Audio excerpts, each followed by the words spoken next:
The tortoiseshell cat was not owned by anyone, yet she belonged to everyone who crossed the threshold of the university library. Her mottled coat, flecked with patches of amber, black, and cream, made her instantly recognizable. Students often paused on the wide stone steps before entering the building, reaching down to stroke her back as she arched upward, purring softly. Staff members left bowls of water and food near the entrance, treating her less as a stray and more as an unofficial guardian of the place. She became part of the daily rhythm of campus life, a silent companion who seemed to know every regular by sight. Over time, her presence on the steps was so constant that it felt permanent, as if she were woven into the very fabric of the institution. The days grew shorter as autumn settled in, bringing chill winds that swept through the courtyards. The cat remained at her usual post, curling on the top step where the last rays of sunlight lingered. Her food dish, often refilled by staff, rarely sat empty for long. She was dependable, visible, and reassuring, even to those who only noticed her in passing. That routine was why the change struck so quickly, and why it carried weight. One evening she was simply gone. The stone steps were bare, the bowl of food untouched, and the familiar sound of her purr no longer rose to meet those who entered or left. At first, no one treated it as an event. Cats were independent, people reasoned, prone to vanishing for a night or two. Some believed she had found a warmer place, or perhaps someone had taken her in. The absence was noted, but not yet mourned. Still, those who passed daily felt the difference. The library steps, usually softened by her curled figure, seemed colder and emptier. Students exchanged brief comments, a few wondering aloud whether she would return. The following days provided no comfort. The food bowl remained untouched, water left for her went still, and not a trace of her appeared. Whispers began to circulate among students and staff. While no official notice was ever posted and no police were contacted, those who had grown attached felt uneasy. A quiet mystery had begun, not in the form of formal investigation, but through shared observations, subtle questions, and the creeping realization that the cat was not coming back quickly. What made the disappearance linger in memory were the small recollections that surfaced in conversation. A few students remembered glimpsing her on the evening she vanished. She had been seen darting toward the side of the library, near the heavy cellar doors that led below the main structure. The doors were not frequently used, mostly serving as access for maintenance staff, and their dark metal frames looked unwelcoming to anyone passing by. The suggestion that she might have slipped inside was easy to dismiss at the time. Cats chased shadows, sought shelter, and explored tight corners. Yet that fleeting sighting carried significance, even if no one could have guessed it then. The lack of formal response was telling. No missing posters appeared on the bulletin boards. No staff email announced her absence. There was no official owner to sound the alarm or to file a report. She had lived on the margins of belonging, cherished yet unclaimed, cared for yet independent. In her absence, that in-between state became clearer. Without a name registered or a record to follow, the cat's disappearance remained a matter of memory and word of mouth. And yet, memory can be persistent. For years, those who had passed through the library during that period recalled her vividly. The story of the tortoiseshell cat entered the fabric of campus lore, retold in fragments to new students who never saw her themselves. The small detail about the cellar doors, once almost overlooked, gained quiet importance in those retellings. The idea that she might have gone inside became not just speculation, but a thread of continuity in how the story was remembered. The cat's vanishing was not dramatic, not marked by sirens or searches. It was at first glance a small event. Yet, in the lives of those who had grown used to her presence, it felt like a gap opening where routine once existed. A familiar figure had dissolved into absence, and though the world moved on without ceremony, something subtle yet lasting had shifted. The disappearance of the tortoiseshell cat framed a question that lingered, carried forward quietly but firmly. Had she, in those final moments, found her way into the hidden recesses of the library? That question would matter years later, not because of the cat alone, but because her memory had attached itself to a place no one thought much about: the locked, shadowed doors that led down beneath the library steps. The library basement was a place that very few people on campus ever ventured into. It was never designed for public use. Instead, it functioned as a storage area, a place where outdated furniture, damaged desks, and shelves of forgotten books had been quietly deposited over the years. The air below was dry but heavy, filled with the lingering scent of old wood and crumbling paper. A narrow set of stairs led down from a side hallway, and though the door remained visible to anyone walking past, it was rarely opened. The basement existed in memory more than in use, a shadowed corner of the university that most chose to ignore. After the disappearance of the tortoiseshell cat that had once been a fixture on the library steps, the basement gained an unspoken presence in conversations among the staff. Several janitors mentioned that they occasionally heard noises coming from below, though they never regarded them as urgent. The sounds were described as scratching or faint shifting, like something moving behind the walls or beneath the concrete floor. The natural assumption was that the old pipes that threaded through the building were responsible. Some thought it might have been rodents, since the library's location near the edge of campus made occasional infestations likely. Whatever the cause, the reports did not inspire investigation. Students, however, carried the story in a different direction. When whispers about the scratching reached them, they began making jokes about the missing cat. The idea of a ghost cat roaming the basement quickly caught on. In passing conversations and late-night study sessions, the ghost cat became a shorthand for unexplained creaks or sudden chills in the library. If a book fell from a shelf without warning, someone might shrug and mutter about the ghost cat. The jokes added a lightness to the loss, but they also planted the idea that the basement was linked to something unresolved. One custodian later admitted that the rumors had touched even those who did not believe in such things. He recalled an evening when he was the last staff member inside the library. After finishing his shift, he paused near the stairwell that led to the basement. He thought he heard a faint meow drifting up from the locked cellar door. At first, he assumed it was nothing more than his imagination. Yet the sound seemed so distinct, so deliberate, that he carried the memory with him for weeks. Despite recounting the incident, he insisted he had checked the door and found it secured, with no evidence of anything alive below. The account was never formally documented, but it circulated quietly among staff who shared an unspoken caution when working near the basement entrance. Over time, the cellar doors were sealed, more often than not. Locks were kept in place, and the hallway leading down seemed darker than the rest of the building. Officially, the explanation was practical. The university preferred to keep unused areas closed to prevent theft or accidents. Still, to those who noticed, the constant inaccessibility felt deliberate, as if someone wished to discourage curiosity. When deliveries needed storage or when maintenance staff required access, the doors were briefly opened, but more often they stood shut. Students passing through the hallway remarked on the atmosphere, noting that even without the rumors, the sealed cellar carried a quiet unease. Despite the stories, the basement never became a destination for exploration. Unlike other campuses where hidden tunnels or locked rooms became dares for thrill seekers, this library cellar remained largely untouched.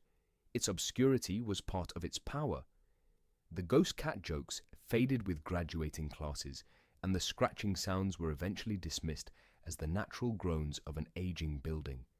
Time allowed the whispers to thin, but the aura remained. Those who worked in the library long enough understood that the basement represented a silent pocket of memory, tied to the absence of the cat and the unanswered questions surrounding it. The unease attached to the cellar never evolved into open suspicion. There was no investigation, no search party, no report that catalogued the rumors. Instead, it settled into the background of campus life. People accepted that the basement was locked because it served no present purpose. They accepted that sounds in an old building could have simple explanations. And they accepted, too, that the loss of the cat was part of the passage of time, a story that might never have a conclusion. Yet within those unspoken concessions, the silence of the cellar continued. It became a place defined not by what was seen, but by what was imagined. To walk past its doors was to acknowledge something unfinished, even if only in passing. Years passed. Students came and went, carrying their own lives and concerns. Professors retired, staff members moved on, and the university adjusted to new demands. The tortoiseshell cat that had once been a beloved fixture of the steps gradually faded from daily conversation. But for some, the memory lingered in quiet moments.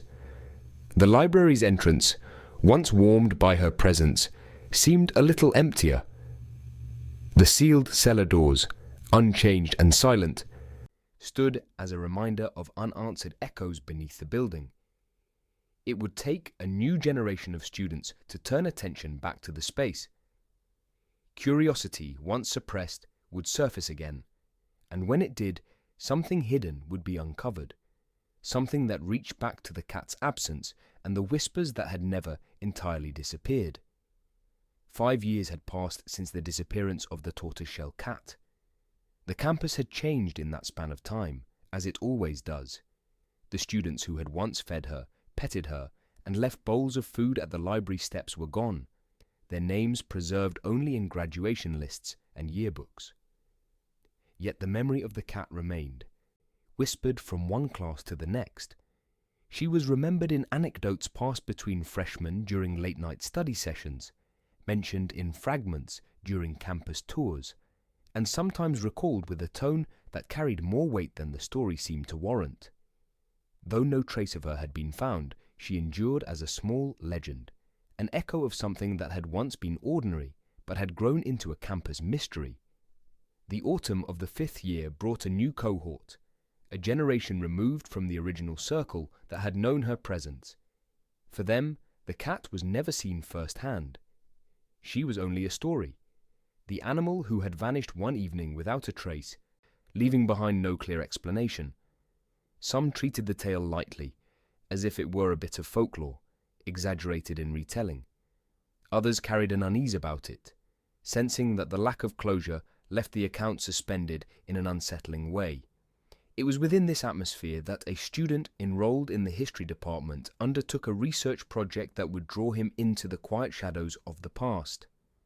Assigned to explore archival material, the student was guided toward records stored deep within the library building. The official archives had long been kept in temperature-controlled rooms, catalogued and maintained with care. Yet surplus boxes, older volumes, and items not yet processed were relegated to the cellar. The space was rarely entered by students, used primarily by staff needing to access forgotten materials. It was there, in the dim light and the close smell of dust, that he was directed to continue his work. The cellar was utilitarian rather than inviting. Its walls were bare concrete, lined with shelving units and stacked crates. Some bore labels written decades earlier, their ink fading into obscurity. As the student began shifting boxes, preparing to locate documents relevant to his assignment, he noticed how the silence carried. Footsteps echoed faintly, and the scrape of wood against cement seemed louder than expected.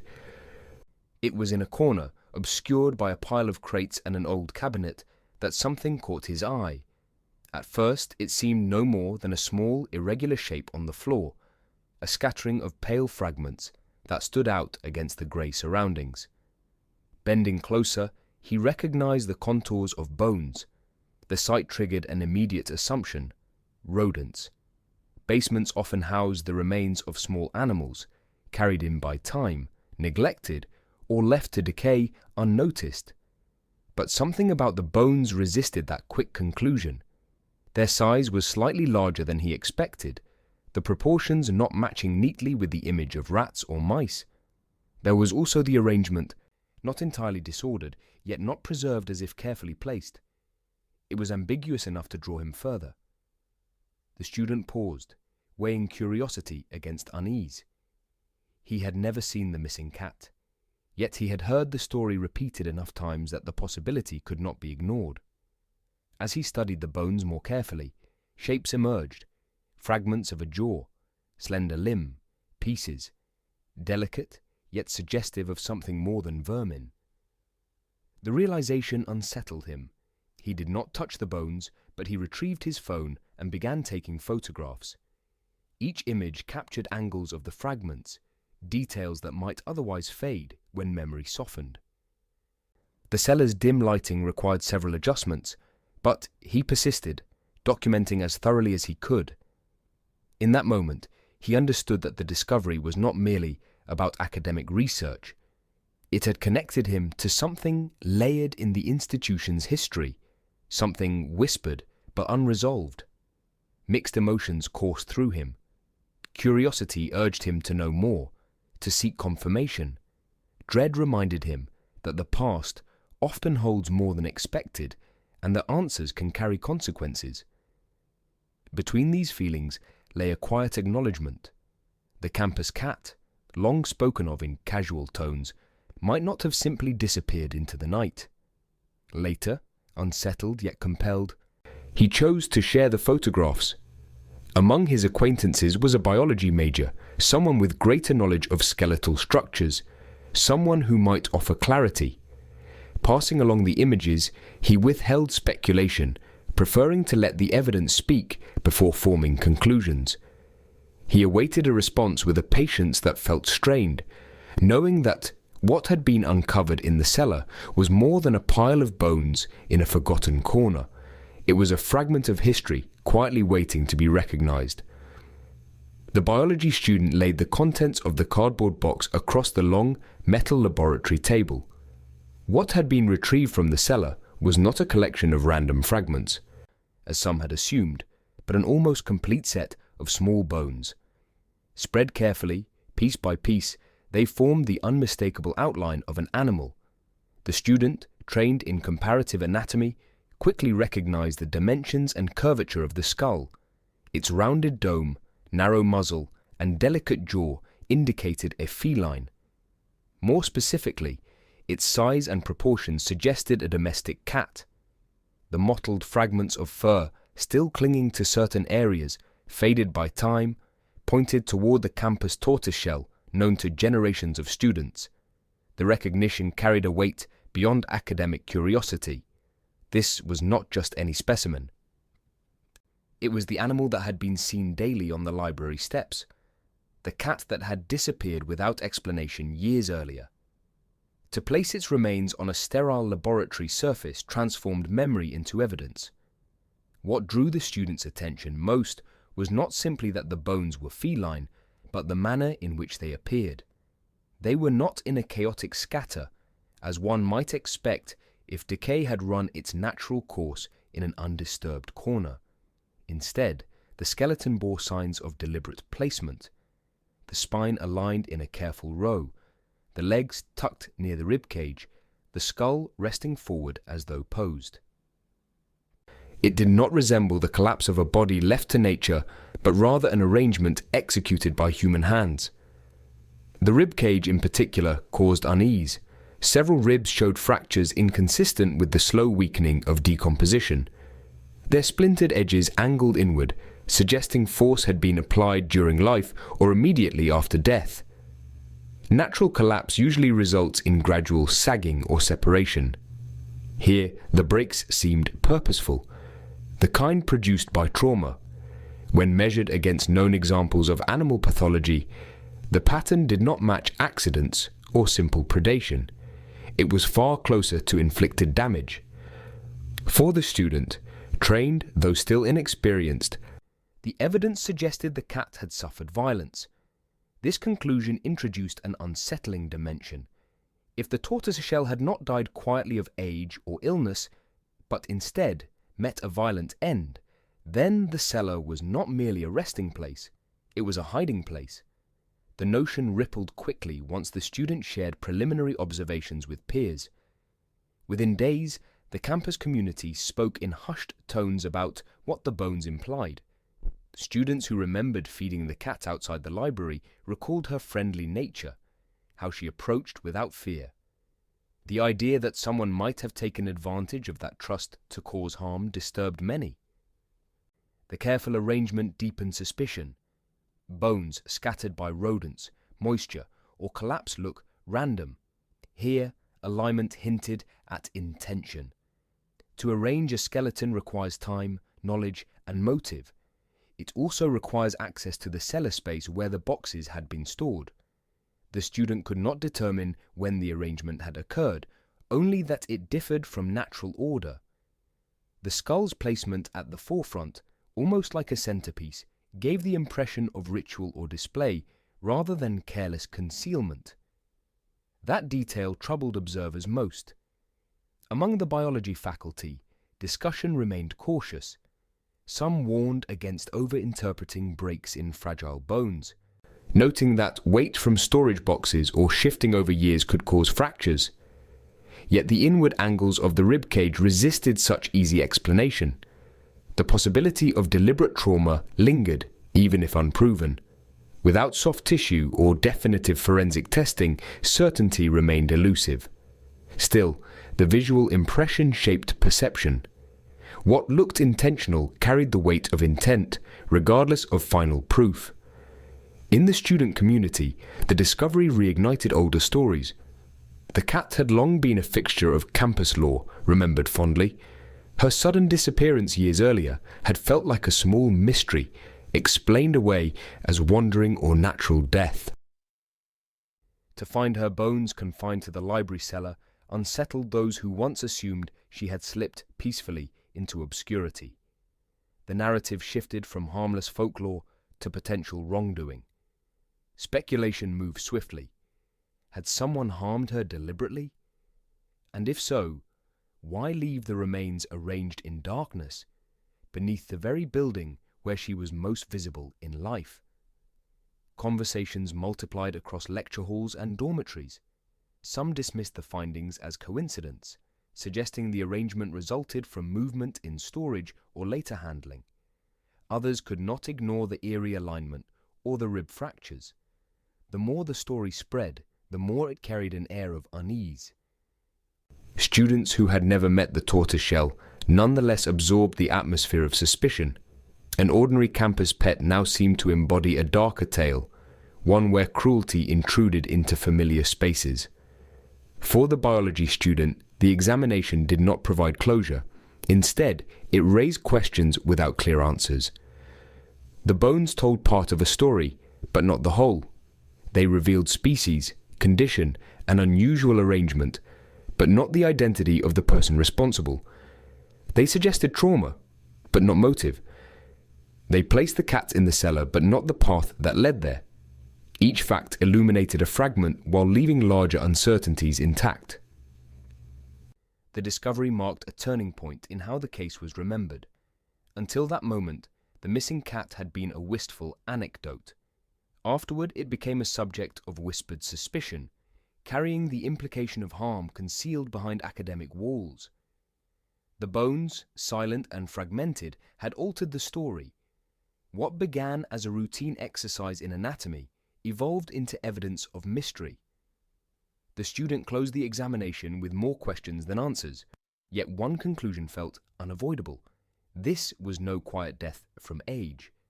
The cellar had held not just remains, but the suggestion of violence, a suggestion strong enough to keep the campus talking long after the lab table was cleared. The cellar beneath the university library was never meant for public access.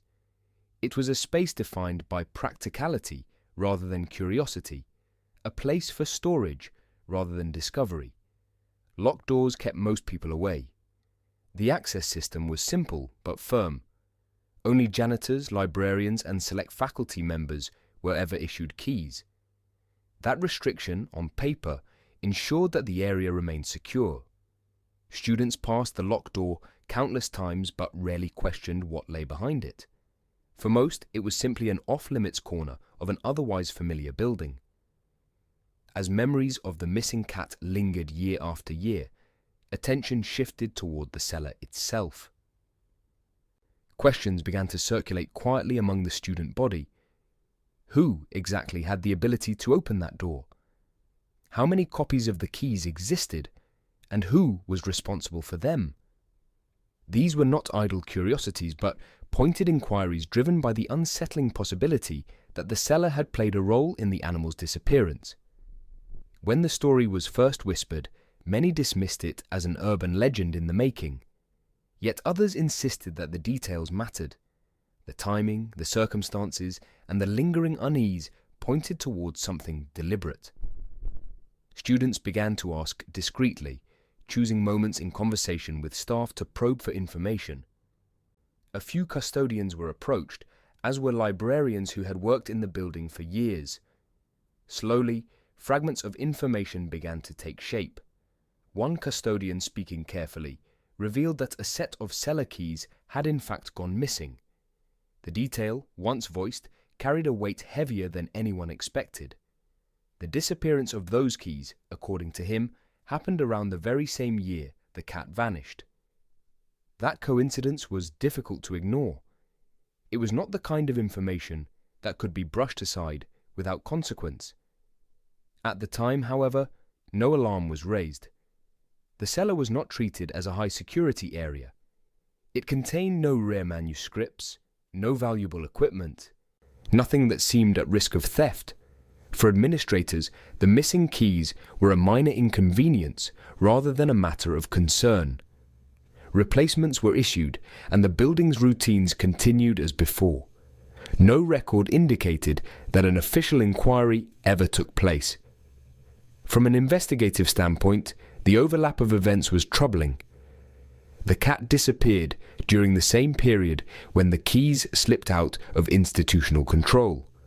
Whether the two events were linked directly or only by chance remained unanswered. Still, the precision of the timeline was enough to shape suspicion. It raised the possibility that someone armed with unauthorized access had entered the cellar with intent. Students who followed the trail of details found themselves confronting uncomfortable scenarios. If an individual had used the keys, what purpose did they serve? One possibility was straightforward. The keys allowed someone to lock the cat inside, knowingly or unknowingly. Another scenario was darker. The cat could have been carried into the cellar deliberately, placed there for reasons unknown. Both possibilities drew the same conclusion. The restricted space could only be entered by those holding access, whether authorized or not. The notion reframed the mystery entirely. Until then, the cellar had been a background detail, a shadowed part of the building where stories collected but evidence never surfaced. With the revelation of the missing keys, the cellar became central. It was no longer just a neglected storage space, but a place that might have concealed part of the story. The thought unsettled students who had once laughed at the rumors. The custodian's admission did not answer the questions, but it provided direction. The problem was the silence that had followed at the time. Without an investigation, no records existed of who last held the keys, who might have noticed their absence first, or how long they had been missing before replacements were ordered. That absence of documentation meant the trail had gone cold before it had ever been acknowledged. What remained was the stark alignment of two events, a missing cat and a missing set of keys. The precision of that overlap resisted dismissal. Even without hard evidence, the circumstantial weight forced reconsideration of what had once been dismissed as coincidence.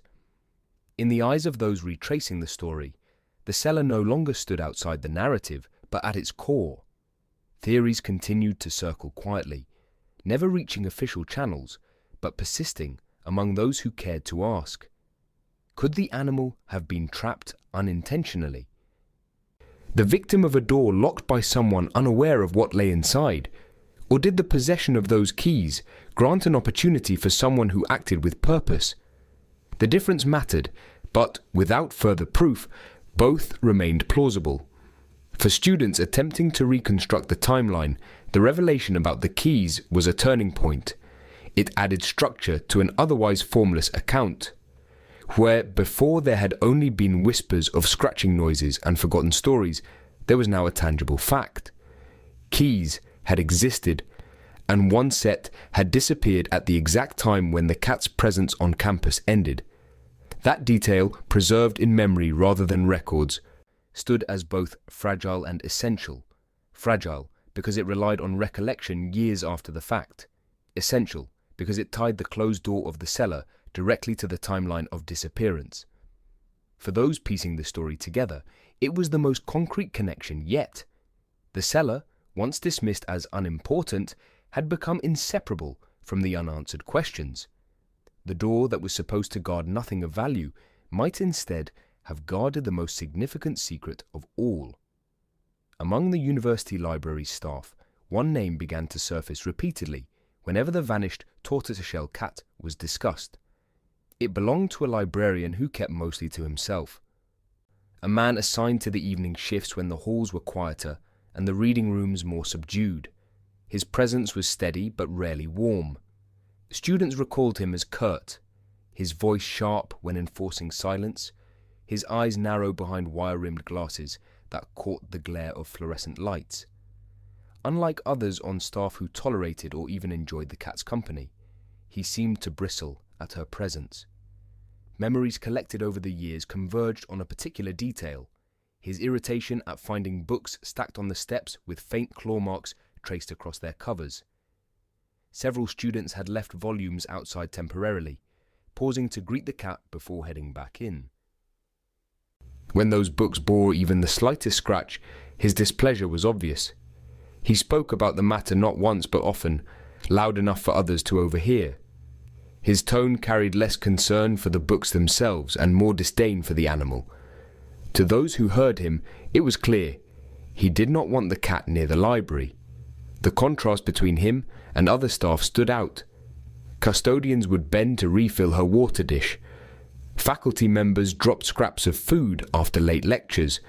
But the night librarian, as he became known in retellings, did not participate in such gestures. Instead, his figure lingered in memory as someone who frowned when the cat settled near the doors, someone whose movements grew sharper when he noticed students pausing to pet her. That impression, recalled later, made his eventual departure appear less like a coincidence and more like a link. The librarian resigned abruptly in the same year that the cat disappeared. His explanation at the time was simple: health reasons. He cited stress, long hours, and the toll of working evenings as justification for leaving. On paper, it was unremarkable, one of many staff changes that happen quietly at large institutions. Yet when students and staff were later asked to recall those months, the timing was difficult to ignore. The resignation came not long after whispers about the missing cat had begun to circulate. What seemed routine then looked different in retrospect. In conversations years later, rumors resurfaced that connected him more directly to the unanswered questions. Several accounts described sightings of the librarian outside his usual duties. The most persistent memory came from students who claimed to have seen him one late night carrying a box. The box, plain and square, was cradled against his chest as he moved toward the cellar doors on the side of the library. Those doors, rarely used and largely unnoticed, had already entered the lore surrounding the cat's disappearance.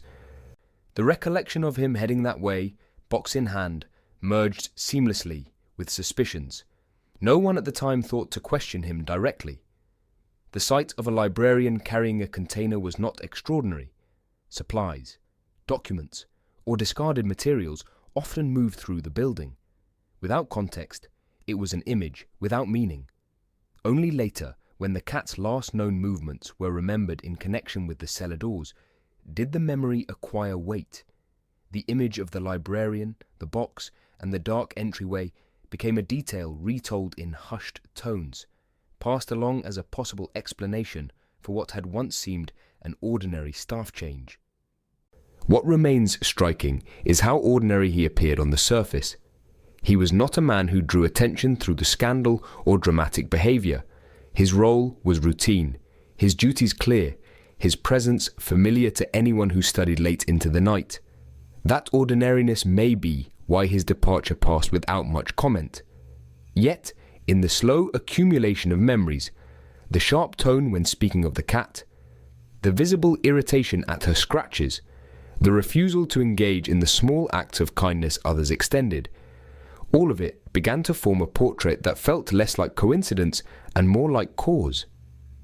In the years after, when questions about the cellar grew louder, his absence became another gap in the story. There was no opportunity to ask him directly, no formal record linking him to the events. What remained were fragments, overheard complaints, recalled gestures, an image of a box carried into shadow. Together they offered no proof but plenty of suspicion. His health reasons were recorded in official files, but in the spoken history of the campus, his name became entwined with the cat's disappearance. The suspicious librarian, as he came to be described in retellings, represented the uneasy overlap between memory and rumour. He was never accused, never confronted, never investigated. Yet he lingered as a figure whose actions fit uncomfortably with the timeline. His dislike of animals, his abrupt resignation, his late-night movements, each detail on its own might be innocuous. Combined, they formed a pattern that generations of students would revisit whenever the story of the missing cat resurfaced. The story never found resolution in his absence. Without his voice to confirm or deny, the questions remained suspended. Did the box he carried contain something ordinary, or did it hold what students feared to imagine? Did his resignation truly stem from health, or was it a departure prompted by circumstances less easily explained? The truth was never clarified. What endured was the impression that behind the library's polished desks and orderly shelves, there had once been a man whose distaste for a stray animal left an indelible mark on memory. In the narrative of the vanished cat, the librarian's figure endures as both ordinary and ominous. His role may have been no more than coincidence, a convergence of timing and perception, yet suspicion, once seeded, rarely fades. For those who tell the story today, the cat and the cellar cannot be recalled without also invoking the librarian who disliked her, resigned suddenly, and was last remembered carrying a box into the shadows. Among the boxes of the former librarian's belongings, carefully stored in university archives, there rested a collection of ordinary items, outdated reports, brittle correspondence, and loose receipts from supply orders long forgotten. At first glance, nothing in the collection appeared remarkable, but tucked near the bottom of one carton was a notebook, bound in worn cloth, its corners softened by years of use. The archivist catalogued it as a personal journal kept during the man's time overseeing the library. Most of its pages contained the expected notations of a professional preoccupied with daily responsibilities. He wrote of long hours spent reconciling schedules, the challenges of organizing part-time student assistants, and his irritation at careless patrons who returned books damaged or misplaced. His handwriting was steady, deliberate, each letter pressed with the precision of habit. To anyone skimming quickly, the journal would read as little more than a ledger of frustrations mixed with routine observations. Yet amid the repetition, one passage distinguished itself sharply. Dated in early autumn of the year, the tortoiseshell cat vanished. The entry carried an unmistakable shift in tone. The measured cadence of his usual writing dissolved into jagged strokes, words pressed with visible agitation. He complained not of late fees or damaged volumes, but of the cat that had become a fixture outside the library steps. He referred to it as that cursed cat, noting with clear irritation the way students gathered around to stroke its fur or leave bowls of food. His resentment radiated from the page. To him, the animal was not a charming presence, but an unwanted distraction, a creature that undermined the seriousness of his domain. He wrote that the library was meant for discipline and study, not for idle socializing around an animal that did not belong. The entry reached its most unsettling line when he described the need to teach it a lesson. The phrase stood alone, underlined with force. No elaboration followed, no description of intent, no explanation of what that lesson might entail. The journal moved abruptly back to routine matters, resuming its catalogue of staffing schedules and complaints about delayed shipments of books, but the phrase remained, lodged in the middle of his otherwise methodical notes, charged with a hostility that felt profoundly out of place. When investigators later reviewed the journal alongside the discovery of animal bones near the library grounds, the implications deepened. The missing keys, once belonging to the librarian, had already drawn attention to him. His sudden resignation, submitted not long after the cat's disappearance, now seemed less like a routine career move and more like a withdrawal under pressure. Taken together, the journal entry, the resignation, and the physical evidence created a sequence of associations that could not be dismissed. Yet, as with much of the case, there was no direct confession. The journal did not provide detail beyond its single charged phrase. It offered no account of actions taken, no record of intentions fulfilled. The lack of explicit admission prevented it from serving as definitive proof. Still, the tone, the bitterness threaded into the handwriting, the underlined emphasis, gave weight to suspicions that had lingered for years without form. The archivists who handled the journal described the unease it generated. They had read dozens of professional papers and personal notes in their work, yet rarely had a passage seemed so stark in contrast to its surroundings. The librarian's usual entries conveyed irritation in a detached manner, his tone consistent with a man documenting daily grievances. But in the mention of the cat, the mask of detachment slipped. His language sharpened, personal and emotional in a way absent elsewhere. It was as if the animal embodied more than inconvenience. It became a symbol of intrusion into a space he controlled. For those examining the broader narrative, the journal supplied context that the physical evidence alone could not. The bones hinted at a grim conclusion, the missing keys suggested opportunity, and the resignation indicated avoidance. The journal tied these elements together with motive, however ambiguous. It illustrated not only resentment, but intent, however veiled. Even without confession, it narrowed the distance between suspicion and belief. In documentary accounts, the journal is often presented as the turning point in the investigation's retrospective reconstruction. For years, the story of the missing cat had lingered in rumor and speculation, marked by silence in official records. The discovery of bones reignited questions but it was the journal that transformed unease into tangible suspicion. Its words gave voice to a hostility that no one had previously documented, making the librarian no longer a distant administrator, but an active figure in the unresolved story. The journal's physical presence reinforced its effect. Observers noted the uneven pressure of the handwriting on the page describing the cat. The ink was darker, the strokes less controlled. It was the only place in the notebook where the measured discipline of his hand faltered. Some interpreted this as evidence of emotion breaking through restraint, an unguarded glimpse into thoughts usually concealed. As scholars later compiled materials for archival display, they debated whether to feature the journal publicly. Its language carried weight, but without corroboration, it remained ambiguous. Some argued that highlighting it risked turning suspicion into assumption. Others countered that omitting it erased a vital element of the narrative. Ultimately, it was catalogued but rarely exhibited, preserved as a record of a shadow that could not be clarified. Paired with the bones, the missing keys, and the abrupt resignation, the journal reshaped understanding of the cat's disappearance. It stood as a fragment of evidence, indirect, incomplete, yet haunting in implication. Suspicion no longer rested on whispers or coincidences alone.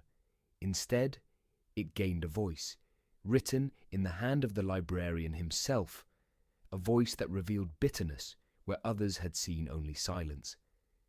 Maintenance records from the university library provided an unexpected layer to the story.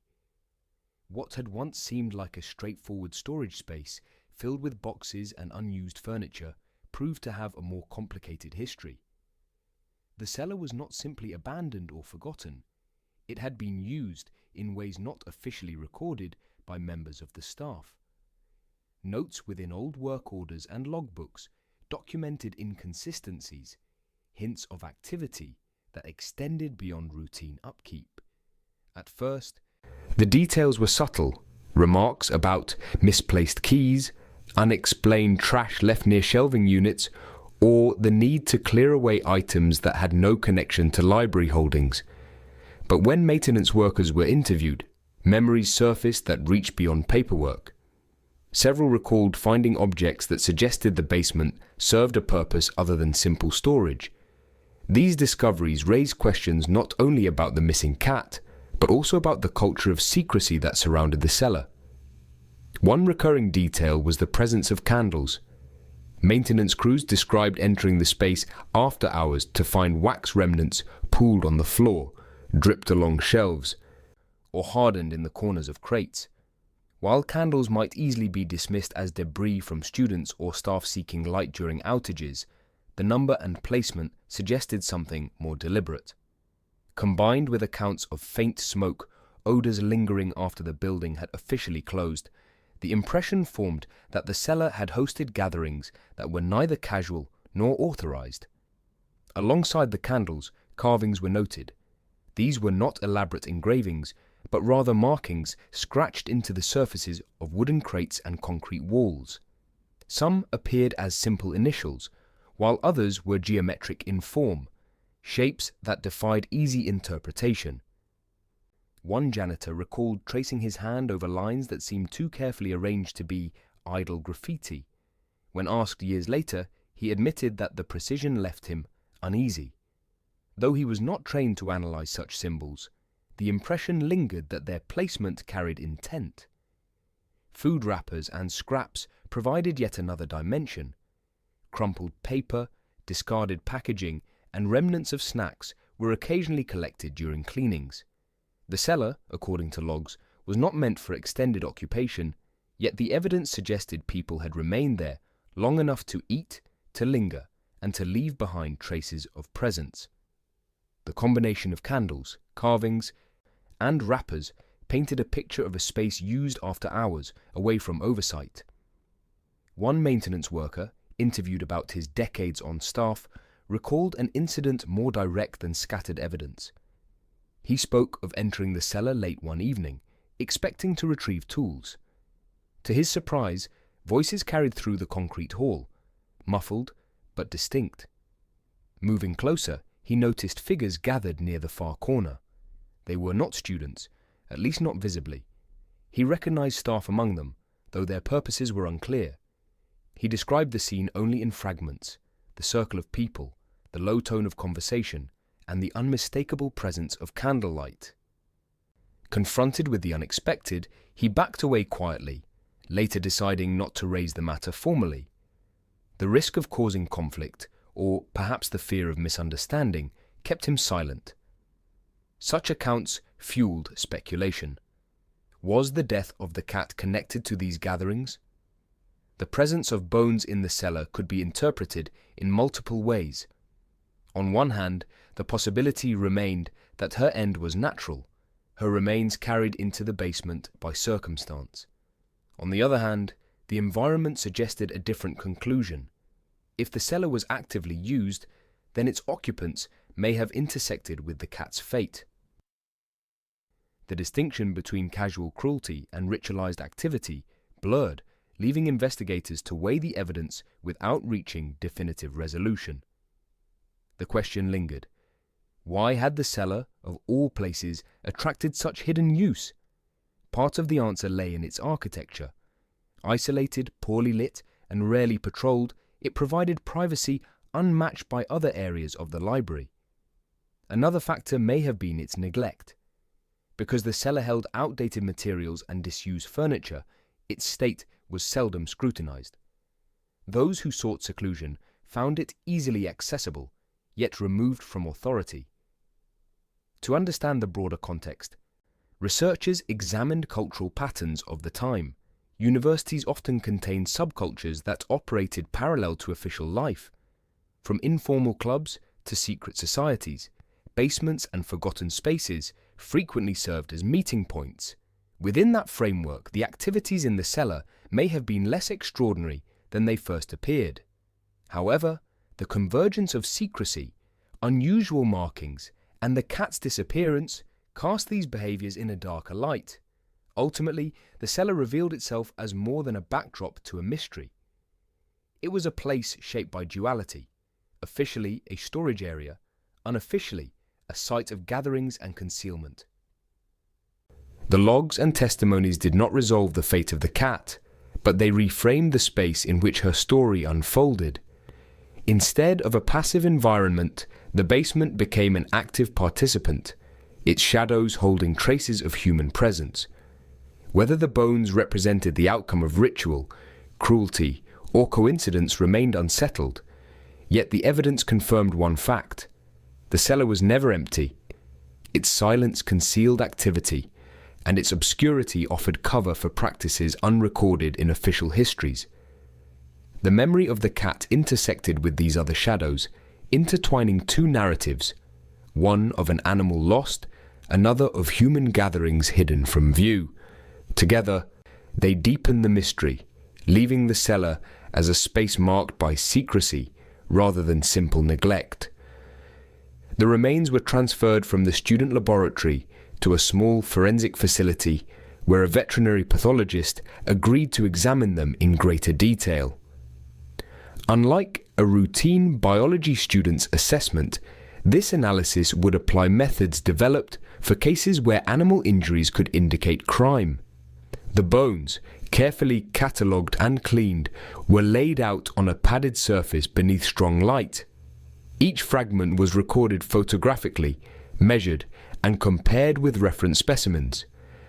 The task was not to identify species alone, but to determine manner of injury, sequence of trauma, and possible cause of death. The first observation centered on the skull and mandible. Under magnification, the pathologist noted shallow but distinct indentations along the edge of the jaw. These were consistent with bite marks, not the gradual wearing seen in older animals or the rough notching caused by rodents after death. The alignment suggested another animal's teeth had closed on the cat while it was still alive, leaving symmetrical impressions. Healing had not begun, indicating that the injury occurred peri-mortem. This single observation shifted the framework. The tortoiseshell had not simply collapsed and decayed, she had endured active injury during her final moments. Attention then turned to the rib cage, where earlier examination had already noted unusual fractures. The forensic study confirmed that the breaks followed a pattern inconsistent with simple crushing by debris or the weight of storage boxes. The ribs bore angulated fractures, each spaced evenly across one side, as though pressure had been applied deliberately at repeated intervals. When compared to experimental models, the spacing mirrored impacts from blunt force rather than incidental collapse. For the pathologist, this was a telling sign. The animal's thorax had been compressed with purposeful strength, not by accident, not by chance. Other skeletal elements reinforced this conclusion. The long bones of the legs were intact, showing no evidence of accidental snapping or trampling. If the cat had been caught beneath heavy furniture or shifting crates, more random distribution of damage would be expected. Instead, the pattern concentrated on the torso, suggesting targeted violence. The forensic method of elimination left little room for benign explanations. Equally significant was the positioning of the bones themselves. In cases of natural death, decomposition generally results in scattering. Ligaments loosen, scavengers remove portions, and environmental conditions dictate final placement. Here, however, the skeleton lay in clear order, the vertebral column aligned, the skull centered, the limbs grouped. To an untrained observer, it might have seemed neat coincidence, but to the pathologist, it suggested intentional arrangement. Whether posed at the time of burial or reorganized later, the placement was no product of entropy. It carried the hallmarks of deliberate human intervention. Such arrangement drew attention to the broader setting. The cellar beneath the library was not a random environment. Access required keys, and records showed that for a period surrounding the cat's disappearance, certain keys were unaccounted for. Students recalled a librarian whose attitude toward the animal had been markedly hostile. While such recollections remained anecdotal, they gained sharper focus when paired with the forensics. A timeline began to take shape. The cat vanished, keys went missing, the cellar provided concealment, and the bones were arranged as if with symbolic purpose. The convergence of details suggested opportunity and motive, though proof remained elusive. Still, the science could not assign guilt. Forensic evidence is precise in what it can rule out, but limited in what it can confirm. It ruled out natural death. It ruled out accidental collapse. It ruled out scavenger activity as sole cause. It established trauma, deliberate force, and arrangement. Yet it could not identify whose hands delivered the blows or placed the bones. Human intent was certain. Human identity remained concealed. The implications unsettled many within the university. What had once been campus law about a missing pet now carried the weight of a crime scene. Students who had fed the cat outside the library steps grappled with the thought that someone had not merely disliked her, but inflicted violence upon her. Faculty debated how to treat the discovery. Some argued it remained anecdotal, lacking chain of custody or legal context. Others insisted the physical evidence spoke too strongly to ignore. For the forensic pathologist, the professional duty ended with a concise conclusion: perimortem trauma consistent with deliberate force, accompanied by possible ritual arrangement. The report underscored that the death was not natural. Beyond that, interpretation passed into the realm of investigators, historians, and those who remembered the tortoiseshell as a presence on campus. The cellar itself took on new meaning. Once regarded as a forgotten storage area for books and broken furniture, it now seemed marked by secrecy. The presence of the bones, arranged with care beneath layers of dust, suggested the cellar had not merely stored the past, but concealed it. Every retelling emphasized the eerie juxtaposition. Above, a library filled with light and study. Below, a hidden tableau of fractured bones aligned in silence. What lingered most from the forensic analysis was the certainty of violence paired with the impossibility of naming the perpetrator. The evidence spoke of hands that inflicted pain, of intent behind arrangement, of keys that granted access, but it could not trace those hands or identify whose intent had driven the act. In that gap, speculation flourished. Some whispered about the librarian, others about nameless intruders, but the report itself held steady. Deliberate trauma, arranged remains, unnatural death. Thus, the forensics framed the story not as disappearance, but as crime without closure. The tortoiseshell's bones told their truth in fragments, bite marks, fractures, alignments, and those fragments added up to violence. Yet beyond the laboratory, the larger mystery endured. Who carried the cat into the cellar? Who closed the door behind them? Who set the bones in order, and why? The answers lay beyond the reach of science, but the certainty of unnatural death remained, inscribed into every fracture and every line of the report.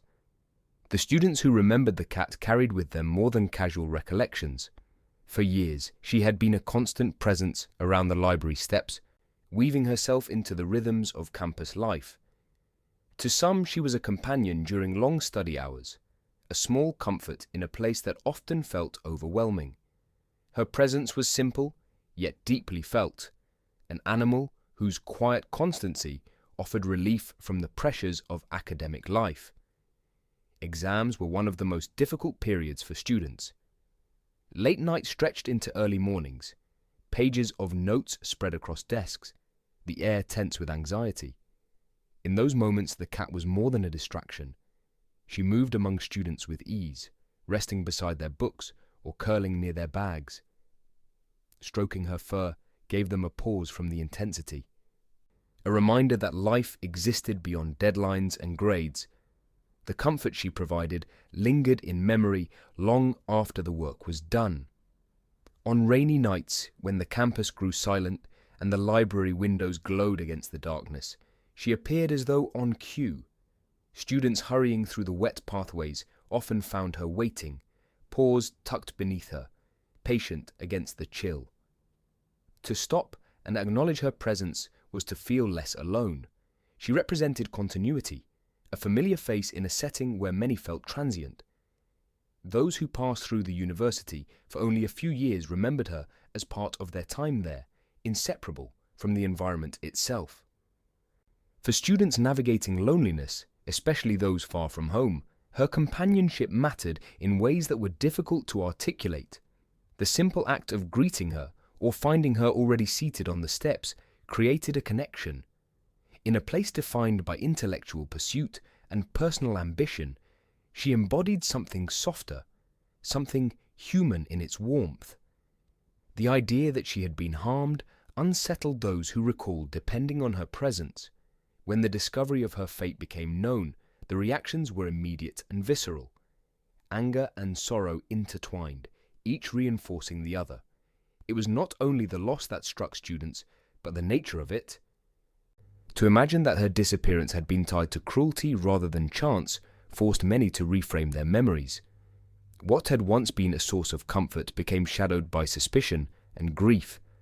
The thought that she had suffered, rather than simply vanished, cut deeply. The vigil that followed arose without formal organization. Word spread quickly, and students gathered on the library steps where she had so often been seen. Candles were lit, small clusters of flowers placed at the entrance, handwritten notes taped carefully to the railings. The scene resembled ceremonies of mourning more common to human loss.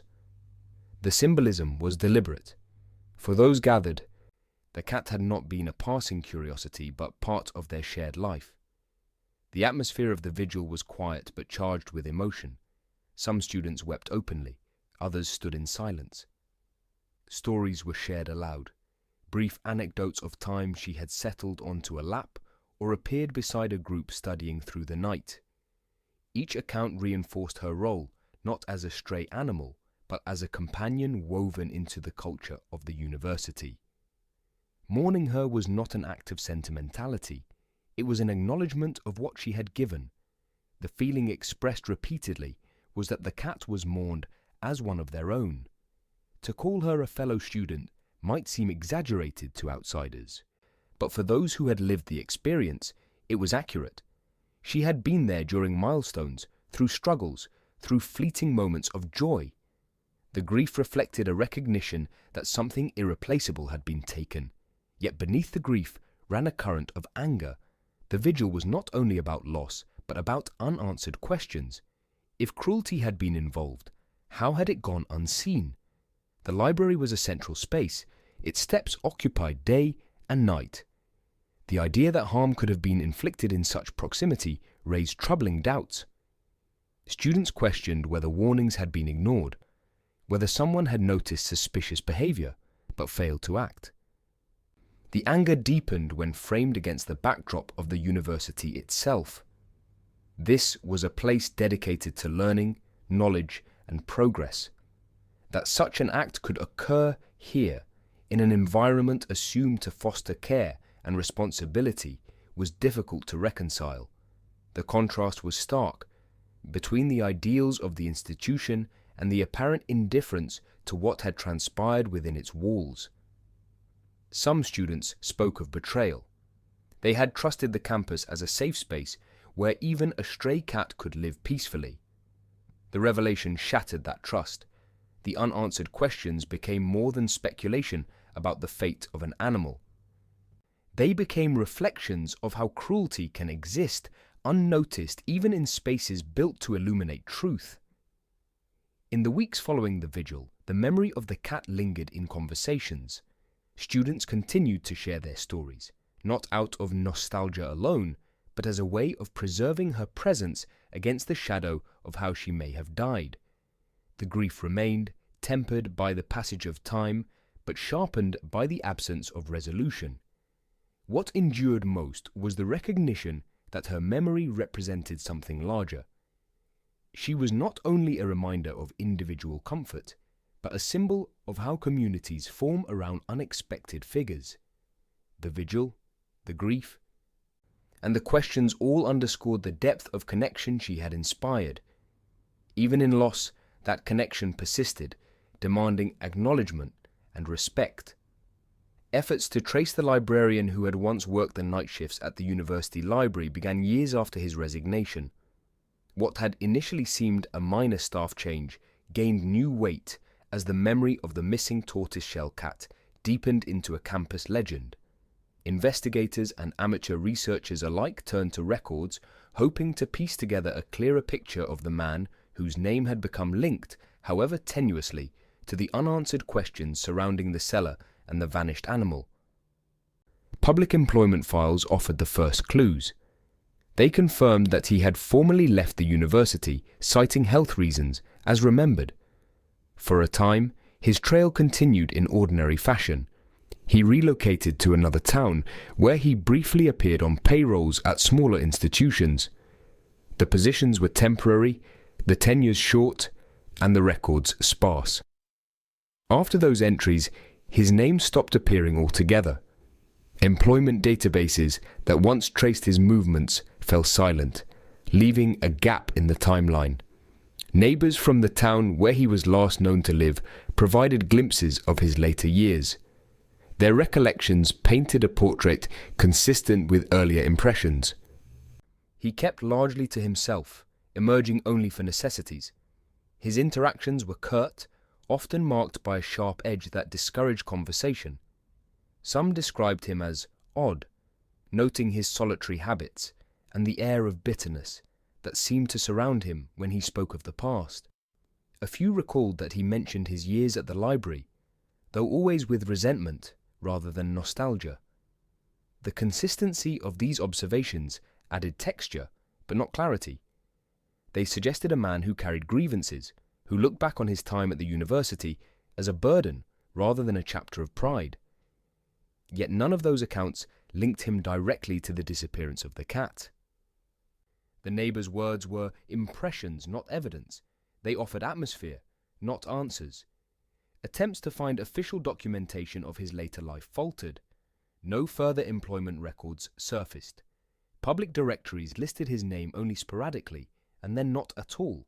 It was as though he had receded from the public record, leaving behind only faint traces of residence. Without a clear address or workplace, efforts to interview him directly failed. He became less a subject of inquiry and more a shadow at the edges of the case. The frustration lay in the absence of proof. The suspicions surrounding him had always been circumstantial. Overheard complaints, sharp tones, a remembered box carried toward the cellar. Now, with his trail gone cold, those fragments could not be tested against his own testimony. No opportunity existed to confront him with questions, to hear his explanation, or to measure his responses.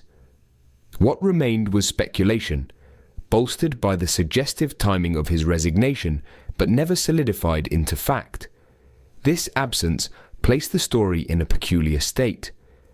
On one hand, there was no evidence to exonerate him fully, nothing to erase the suspicion that had attached itself to his name. On the other hand, there was no evidence to implicate him directly, no confession, no witness, no physical connection. The line between rumor and record blurred, and the librarian's figure occupied that uneasy space where certainty could not reach. In investigative terms, the case stalled. Without documentation, without access, and without a living witness to question, progress halted. The unanswered suspect remained exactly that, unanswered. His presence was felt only through absence.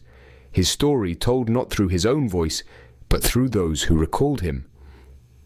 Each retelling added weight to the suspicion, yet none advanced it beyond conjecture. Over time, his disappearance from records became part of the mystery itself. To those who followed the case, the silence of his later life seemed almost deliberate, as though he had stepped away from visibility to avoid scrutiny. Yet such interpretations were themselves speculative. People vanish from records for many reasons: retirement, relocation, simple withdrawal from public life. Whether his absence was ordinary or intentional could never be determined. As the years passed, the figure of the librarian took on a spectral quality. He was remembered not as a fully known person, but as an outline, sketched in fragments and impressions. The sharp voice, the reclusive habits, the bitterness toward his past, these were pieces of a portrait that remained incomplete. Without his testimony, the portrait could not be filled in. The unanswered questions remained suspended, attached to his memory but never resolved by his presence. For those who sought closure, this was the central frustration.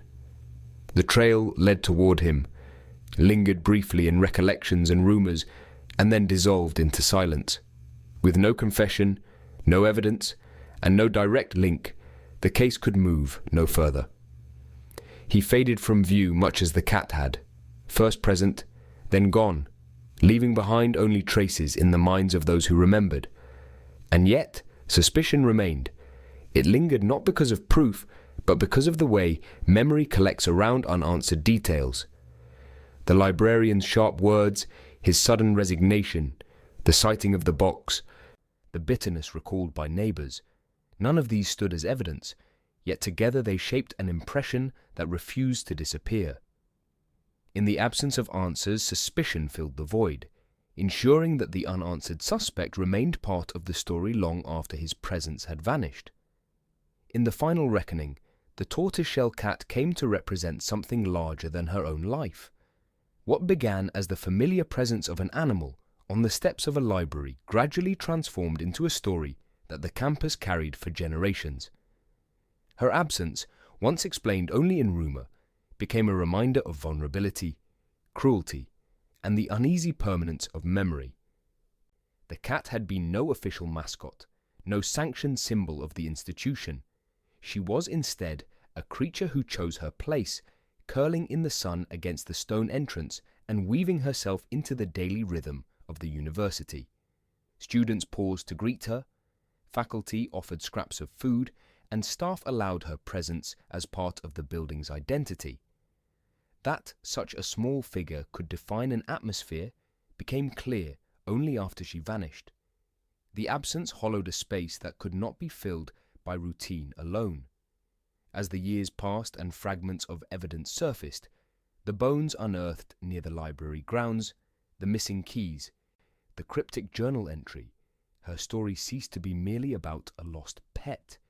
It assumed the weight of a cautionary tale. The unanswered questions magnified her significance. What had happened in those hidden corners of the campus? What had been overlooked when suspicions were dismissed, when noises from the cellar were ignored, when resignation papers were filed without scrutiny? In the aftermath, the university took steps to preserve the memory in tangible form. A plaque was mounted near the steps where the cat had once sat. The metal bore a simple inscription, naming no suspects, drawing no conclusions, but marking her place as one that mattered.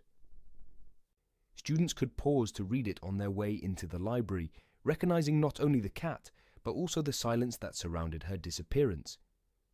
The plaque carried no elaborate design, no embellishment beyond the text, but its simplicity was its strength.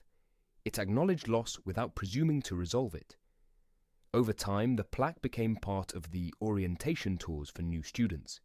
Guides spoke of the tortoiseshell, who greeted countless cohorts before vanishing in circumstances never fully explained. They recounted the later discovery of bones, the rumors of the cellar, and the journal that hinted at resentment but offered no proof. For many hearing the story, it was their first encounter with the campus's hidden history. The tale carried both warmth and unease, warmth in remembering the small life that had touched so many, unease in recognizing the darkness that lingered unresolved. The enduring power of the story lay in its uncertainty.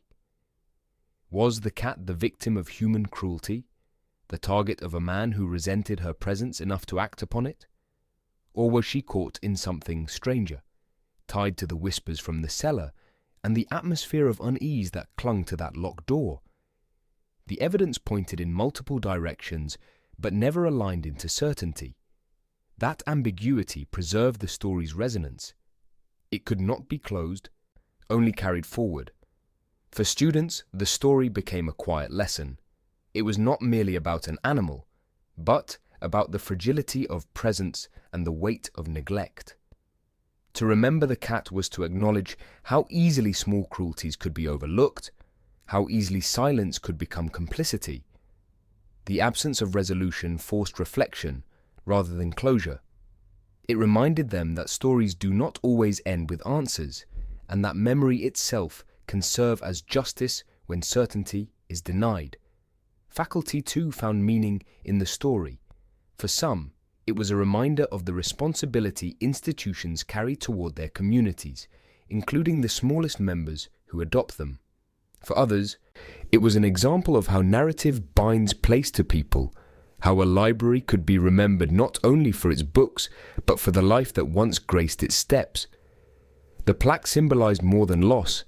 It embodied continuity, a bridge between past and present. The archivists who preserved the journal, the bones and the correspondence recognized the same truth. They understood that the cat's story, incomplete though it was, formed part of the cultural record. They did not catalogue it as mere folklore.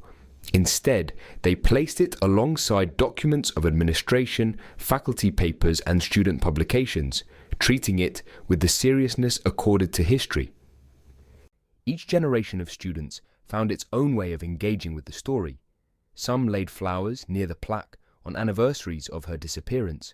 Others mentioned the ghost cat in late-night conversations, reshaping the old jokes into something closer to ritual. A few composed essays or creative works, exploring the meanings layered within the unresolved tale. In these ways, the cat lived on not through physical presence, but through acts of remembrance. The library steps, once animated by her presence, retained their quiet gravity. Each footfall across the stone echoed against the memory of the tortoiseshell. The plaque drew attention, not by commanding it, but by offering pause. In that pause, students and staff could reflect on the lessons carried by the story, the reality of vulnerability, the persistence of cruelty, and the power of memory to resist erasure. In the end, the truth of what happened in the cellar, or what actions the librarian may have taken, remained beyond recovery. The evidence stopped short of confession, leaving only suspicion. Yet the bones provided a certainty of another kind, that the cat's life had ended, and that she would not be forgotten. The fragments anchored her story in the physical world, ensuring it could not fade entirely into rumor. The legacy of the cat was not resolution, but endurance. She became a figure through which the campus confronted its shadows, a reminder that even in ordinary places, stories of loss and cruelty could emerge. Her presence lingered not in the flesh, but in memory, in inscription, and in the caution carried by those who came after.